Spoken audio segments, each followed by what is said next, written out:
अब सवाल ये कि इसराइल इस वक्त ऐसा क्यों कर रहा है? Prime Minister Benjamin Netanyahu has said that his cabinet has voted unanimously on Sunday to shut down Al Jazeera offices in Israel. Israel द्वारा बैन करने के बाद भारत के भी कई सारे लोग ट्विटर के ऊपर मांग कर रहे हैं कि मोदी सरकार भी अल जजीरा को भारत में पूरी तरह से बैन कर ले, क्योंकि अल जजीरा भारत के खिलाफ भी काफी फेक प्रोपेगेंडा फैलाता रहता है। अच्छा, इसराइल ने पिछले दिनों में हाफिज साहब ये पाकिस्तान के अंदरूनी मामलात में जो मुदाखलत की है, तौहीन रसालत के कानून पर तनकीद तक की गई, लेकिन अभी वही सऊदी अरेबिया अपने सिटीजन्स को, अपने शहरियों को गिरफ्तार कर रहा है, जो एंटी इजराइल स्टेटमेंट्स दे रहे हैं, जो इजराइल के खिलाफ बात कर रहे हैं, फलस्तीन का साथ दे रहे हैं, हमास का साथ दे रहे हैं। 2 हवाई अड्डे फराम किए हैं, एक ईरान और एक अफगानिस्तान को मॉनिटर करने के लिए अमरीकियों को। और अगर इन हवाई एयर बेसिस से इन ममालिक पे कोई अटैक्स होते हैं तो रिएक्शन खैबर पख्तूनख्वा पे आएगा या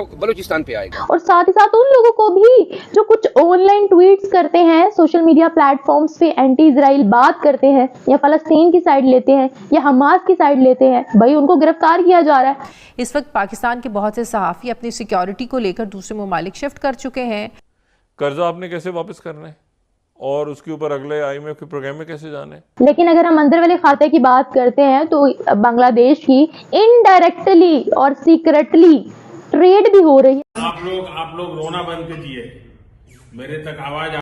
वीडियो आगे आप पूरा वीडियो देखेंगे। अल जजीरा के बारे में आपने सुना होगा, कतर से ये मीडिया ऑपरेट होता है और डेफिनेटली ये मुसलमानों के लिए एक अजीब तरीके का नैरेटिव रखता है। स्पेशली इंडिया के लिए भी इसने काफ़ी ज़्यादा ऐसी न्यूज़ चलाई हैं जिसके बाद इसको लेकर भारत में काफ़ी सवाल उठाए। अब इजराइल ने इस पर अपनी कंट्री मतलब इजराइल में इस पर पाबंदी लगी है, जिसके बाद सोशल मीडिया पर भारत में भी एक्स हो या फेसबुक हो, इंस्टा हो, इसके खिलाफ कई बातें हो रही हैं। पहले पूरा वीडियो देखते हैं, वीडियो के बाद करते हैं इस टॉपिक पर बात।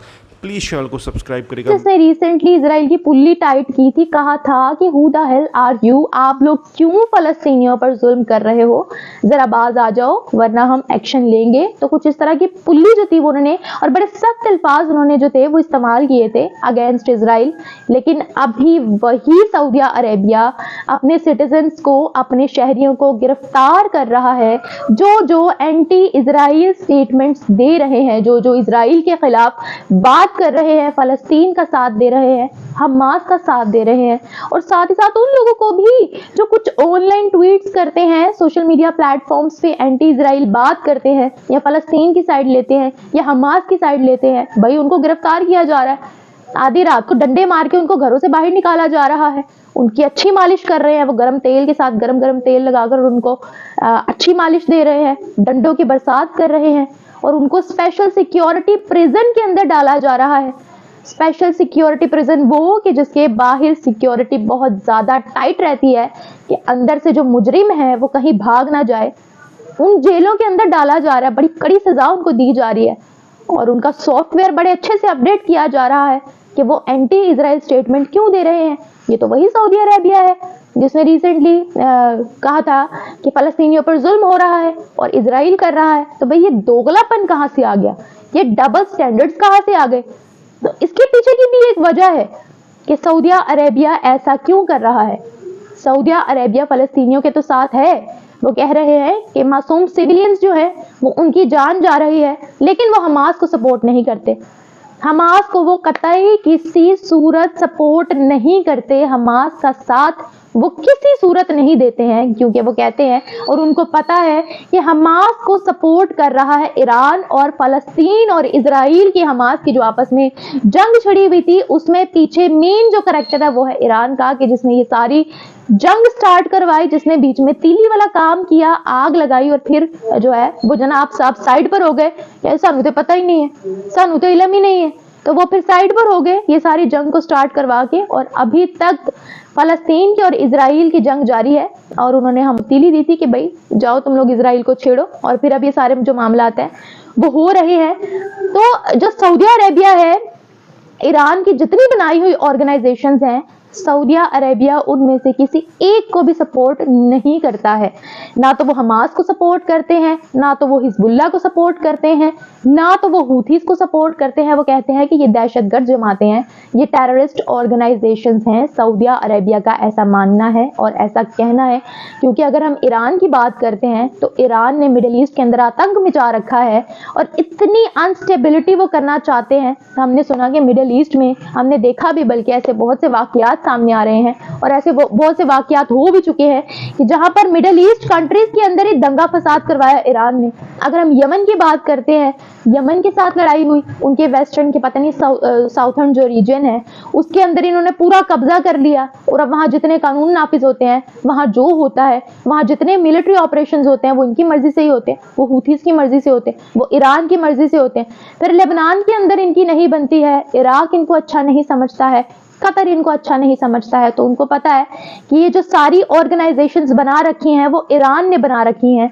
और जो फ़लस्तीन का, हमास का और इजराइल का जो आपस में चल रहा है, आपस में जो लड़ाई चल रही है, उसके पीछे भी जो है वो मेन कैरेक्टर ईरान का ही है। तो अगर वो जो लोग हमास के हक में कर रहे हैं ट्वीट और इजराइल के खिलाफ ट्वीट कर रहे हैं, इनडायरेक्टली वो हमास को यानी कि इनडायरेक्टली वो ईरान को सपोर्ट कर रहे हैं। और सऊदी कतई तौर पर ये चीज़ एक्सेप्ट नहीं कर सकता है, कबूल नहीं कर सकता है, क्योंकि ऑलरेडी अगर हम बात करें आज से 1-2 साल पहले की 2022 में, तो ईरान थ्रेट कर चुका है सऊदी अरेबिया को भी कि हम यहाँ पर भी दंगा फसाद करेंगे। और अल जजीरा की रिपोर्ट है, मैं साथ अटैच भी कर देती हूँ। ईरान गया भाई अमेरिका के पास, सऊदी अरेबिया गया भाई अमेरिका के पास और कहा कि यूं इस तरह से जो है वो ईरान हमें थ्रेट कर रहा है और हमारी सॉवरेनिटी पर बात आ रही है, वो कभी भी हम पर अटैक कर सकता है, कभी भी सऊदिया के अंदर जो है वो दंगा फसाद और साजिश कर सकता है।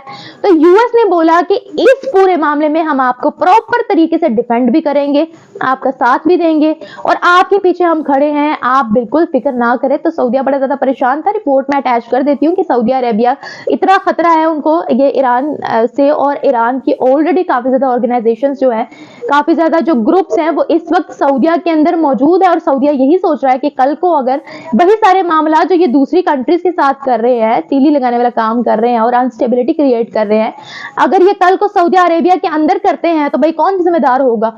हमारे सिटीजन्स जो हैं वो तो मेरा सर आकर पकड़ेंगे, मेरे तो बाल खींच देंगे वो कि भाई यहाँ पर क्या चल रहा है, आप तो बादशाह हो यहाँ के, आप तो किंग हो, आप तो क्राउन प्रिंस हो यहाँ के, तो आप। तो दोस्तों ये वीडियो यहाँ पर होता है समाप्त। आपने देखा किस तरीके से बात हो रही थी अल जज़ीरा के बारे में। दोस्तों भारत के ख़िलाफ़ कुछ जो इंटरनेशनल मीडिया है जो एंटी इंडिया काफ़ी बातें करते हैं, उसमें अल जज़ीरा एक है, गार्जियन है, पाकिस्तान का मीडिया तो ऑब्वियसली होगा, बट मैं इंटरनेशनल मीडिया की बात कर रहा हूँ जिनको काफ़ी ज़्यादा देखा जाता है, उनमें से अल जज़ीरा और गार्जियन है। स्पेशली जो भारत में आप समझ सकते हो एक नैरेटिव है मुसलमानों को, ये वो, यार मुसलमानों को भारत में अगर अच्छे से नहीं रखा जाता ना, जुर्म किए जाते ना, तो मुसलमानों की आबादी दुनिया में देख लेना आप, दुनिया में सबसे ज़्यादा कुछ दिनों में हो जाएगी, भारत में है। तो फिर ये टॉन्ट मत देना कि माइनॉरिटीज़ और फलाना ठिकाना।